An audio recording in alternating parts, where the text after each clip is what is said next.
জাহান্নামীদের জন্য আল্লাহ 4 ধরনের পানীয়ের ব্যবস্থা রেখেছে। একটার নাম হচ্ছে হামিম, ফুটন্ত গরম পানি, দুনিয়ার গরম পানির মতো মনে হয়, ওইটার দিকে তাকালেই চোখ ঝলসে যায়।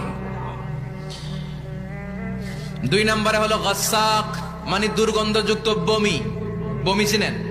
মানুষের পেট খারাপ হলে ওদর থেকে যেটা বের হয়ে আসে এটার কি বলে? বমি।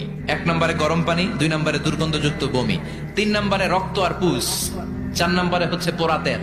এগুলো খাও। লা ইয়াযুকুনা ফিহা বারদান ওয়ালা শারাবা ইল্লা হামিমান ওয়া গাসসাকা। জান্নাত জাহান্নামে কোনো আরাম নাই, স্বস্তির কোনো জায়গা নাই, খাবারের কিছু নাই, শুধু থাকবে হামিম আর গাসসাক। জাহান্নামীরা ওইটাই খেতে শুরু করবে। গিসলিন নামক এক ধরনের পূজের খাবার জাহান্নামীদের হাতে দেয়া হবে, জাহান্নামীরা ওইটাই খেতে শুরু করবে। পোড়া তেল দেয়া হবে, ওইটাই জাহান্নামীরা খেতে শুরু করবে। পোড়া তেল, পোড়া তেল দেয়া হবে, জাহান্নামীরা ওই পোড়া তেল খেতে শুরু করবে তৃষ্ণার চোটে। শুনতেছেন? কই তাকাইছেন আপনারা? পোড়া তেল নিয়ে খাওয়া শুরু করলে গালের গোশতগুলো ঝলসে ঝলসে পোড়া তেলের মধ্যে পড়ে যাবে।